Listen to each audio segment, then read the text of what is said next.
দেখলাম হইচই থেকে তাদের নতুন সিরিজ আদালত ও একটি মেয়ে, ডিরেক্টেড বাই কমলেশ্বর মুখার্জি। কেমন হলো কাজটা, চলুন জেনে নেওয়া যাক।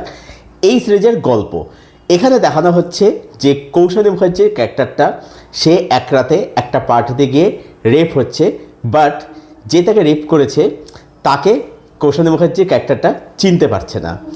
এইবার বাসব দত্তার ক্যারেক্টারটা, সে আসছে কৌশানীর হয়ে কেসটা লড়তে, অন্যদিকে রয়েছে হচ্ছে কৌশল চরিত্র যে বিপক্ষের হয়ে কেসটা লড়ছে।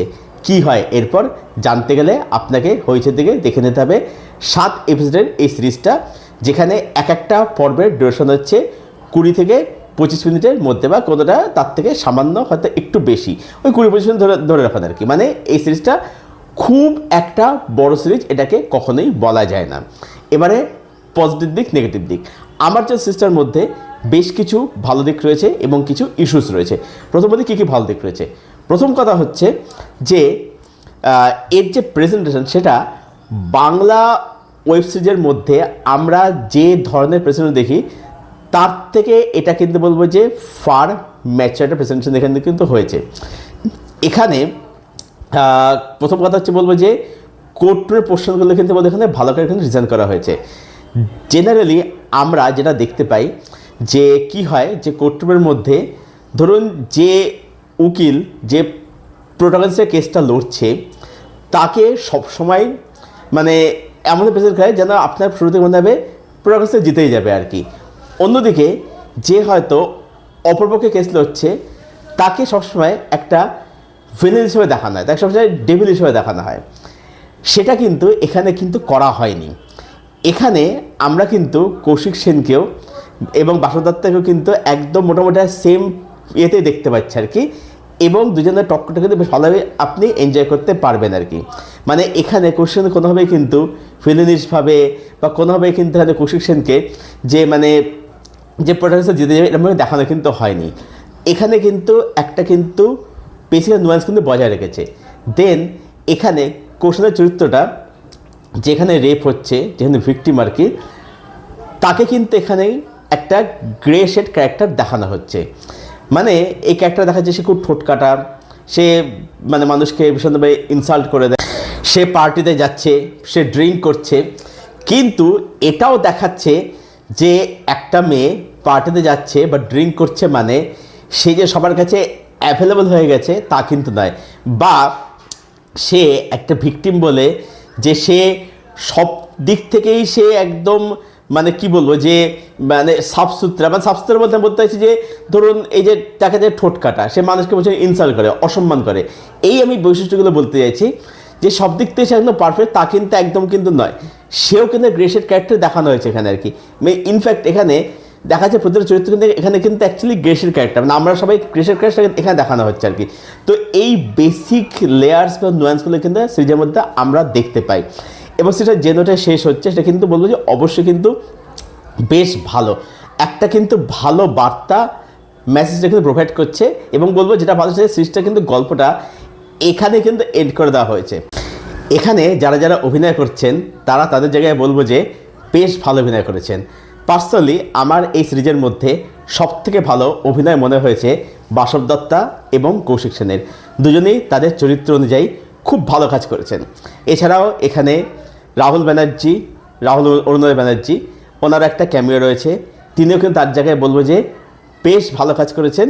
হ্যাঁ, তার ক্যারেক্টারটার মধ্যে একটা কমিক ব্যাপার থাকে, সেটা নিয়ে আমার একটা পার্সোনাল ক্রিটিসিজম হিসেবে পরে আমি আসছি, বাট তিনি কিন্তু তার জায়গায় বলবো যে বেশ ভালোই করেছেন। এছাড়াও আদার্স সাপোর্টিং রোলে যারা যারা অভিনয় করেছেন তারা তার জায়গায় বলবো যে বেশ ভালো কাজ করেছেন। টেকনিক্যালি সিরিজটা বলবো যে বেশ ভালো, বেশ ওয়েল মেড।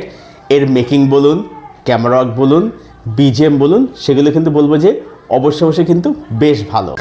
এবারে চলে আসবো সিরিজটার মধ্যে কী কী ইস্যুস রয়েছে। প্রথম কথা হচ্ছে, আপনি যদি হইচইয়ের সিরিজের প্যাটার্ন যদি দেখে থাকেন, আমি কিন্তু এখানে মেকার্সদের কোনোরকম দোষারোপ করছি না, কারণ ব্যাপারটা হচ্ছে যে একটা প্ল্যাটফর্মের যে নিয়ম থাকে, তারা যে অ্যালগরিদম মেনে কাজ করে, মেকার্সদের সেই অনুযায়ী কাজ করতে, এটা আমি পরিষ্কার বুঝতে পারি। ব্যাপারটা হচ্ছে সিরিজের মধ্যে যতটুকু দেখানো যে প্রেজেন্টেশন অনুযায়ী সেটা কিন্তু বলবো যে বেশ ভালোই, সেখানে একটা বেসিক নুয়ান্স লেয়ার্স কিন্তু রাখা হয়েছে। কিন্তু ব্যাপারটা হচ্ছে যেহেতু সিরিজের রান টাইমটা খুবই ছোট, সেখানে আপনি লাস্ট ম্যাচটা না মানে যতটা আপনার ফিল করার কথা ফিল করতে পারেন না, এবং সেটা আরও বেশি হ্যান্ডেল মানে রাখা যেত, যেটা রাখা যাচ্ছে না। তার কারণটা হচ্ছে যে এখানে রান টাইমটা প্রচণ্ড কম। বিষয়টা হচ্ছে যে ধরুন এই যে কৌশানী মুখার্জির সে যে তার সাথে ঘটনা ঘটছে, রেপ হচ্ছে, তার পরবর্তীতে তার বাড়িতে তার সাথে কী হচ্ছে, তার বাবা দেখা যায় সাপোর্ট করছে, মা কনফিউজ, ঠিক আছে, দাদা নিজের স্বার্থ, ভাই আর কি নিজের স্বার্থ দেখছে। এই যে ব্যাপারগুলো বাড়ির মধ্যে কি চলছে সেটাকে আরও ভালো করে সময় নিয়ে দেখাতে হতো, এটা একটা। দ্বিতীয় হচ্ছে আমরা দেখতে যে কৌশলের ক্যারেক্টারটা সে প্রচণ্ড ঠোঁট কাটা, মানুষকে ভীষণভাবে হ্যাটা করে, হিউমিলেট করে, অপমান করে, খুব বাজে ব্যবহার, মিসবিহেভ করে। এই বিষয়টা আরও ভালো করে দেখাতে হতো। অফিসের মধ্যে এই ক্যারেক্টারটা কীরকম, বাড়িতে কীরকম, অফিসে কীরকম, ঠিক আছে, বাড়িতে কী হচ্ছে, অফিসের মধ্যে কী হচ্ছে, এই বিষয়গুলো দেখাতে হতো। আপনি দেখবেন যে যখন আমরা যখন ধরনের প্রাইমারিরা কাজ দেখি, যখন নেটফ্লিক্সের কাজ দেখি, আপনারা দেখবেন যে সেখানে কিন্তু এই ড্রামাটাকে, এই ছোটো ছোটো বিষয়বস্তুগুলোকে অনেকটা সময় নিয়ে কিন্তু এস্টাবলিশ করে, যেটা কিন্তু এখানে কিন্তু হয় না। যার ফলে নুয়ান্স তো আছে, লেয়ার্স তো আছে, সেটা আপনি ফিলও করছেন, বা সেটা আপনি ততটা ফিল করতে পারছেন না যতটা না ফিল করার কথা, ঠিক আছে। এবং আরও বেশি থাকতে পারতো যদি রান টাইমটা আরও বেশি হতো। 7টা এপিসোড সেটা কিন্তু মানে একদমই ঠিক আছে, কিন্তু এপিসোড রান টাইমটা সেটা কিন্তু ঠিক নয়। মোটামুটি আমার যেটা দেখে মনে হলো এক একটা ডিউরেশন অ্যাটলিস্ট 35 to 40 মিনিটে করতেই হতো আর কি, তাহলে আর সময় পাওয়া যেত, তাহলে কী হতো, জিনিসগুলোকে আরও ভালো করে দেখানো যেত। এছাড়া আপনি যদি একজন প্রো অডিয়েন্স হয়ে থাকেন, তাহলে সিরিজটা আপনাকে শুরুতেই কিন্তু প্রেডিক্টেবল লাগবে। আপনি বসে বুঝতে পারেন সিরিজটা ঠিক এই দিকেই যাচ্ছে এবং সিরিজটা ঠিক সেই দিকেই যায়। আপনি জাস্ট কিছুই না, মন দিয়ে সিরিজটা দেখবেন এবং আপনি চরিত্রগুলোর তাদের বডি ল্যাঙ্গুয়েজ দেখবেন, আপনি কিন্তু ধরতে পারবেন যে অ্যাকচুয়ালি ঘটনাটা ঠিক কোন দিকে যাচ্ছে, যেটা আমি কিন্তু প্রথম থেকে প্রেডিক্ট করতে পারছিলাম। হ্যাঁ, এবার ব্যাপারটা হচ্ছে যে এটা কীভাবে সেটা হয়তো প্রেডিক্ট করতে পারবেন না, যেটা আমি হয়তো প্রেডিক্ট করতে পারিনি, কিন্তু কোন দিকে সেটা কিন্তু প্রেডিক্ট করতে পারবেন। তো এই ব্যাপারটা সেটার মধ্যে রয়েছে আর কি।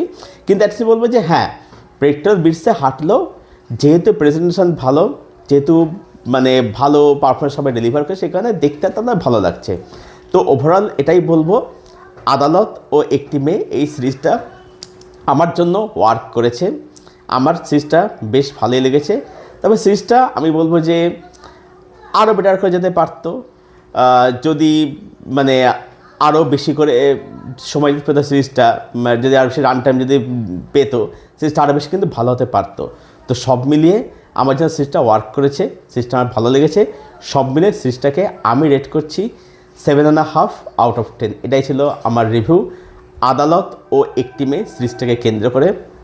যারা কাজটা এখন অবধি দেখেননি, দেখবেন বলে মনে করছেন, হইচইতে যান, গিয়ে দেখুন এবং দেখে এসে জানাবেন কাজটা আপনাদের কীরকম লেগেছে।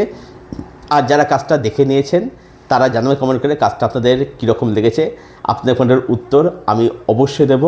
আর এই ভিডিওটা ভালো লাগলে ভিডিওটাকে অবশ্যই লাইক করবেন, শেয়ার করবেন, চ্যানেলটাকে অবশ্যই সাবস্ক্রাইব করবেন। তো চলুন ভিডিও এখানে শেষ করছি, দেখা হচ্ছে আপনাদের সঙ্গে পরে।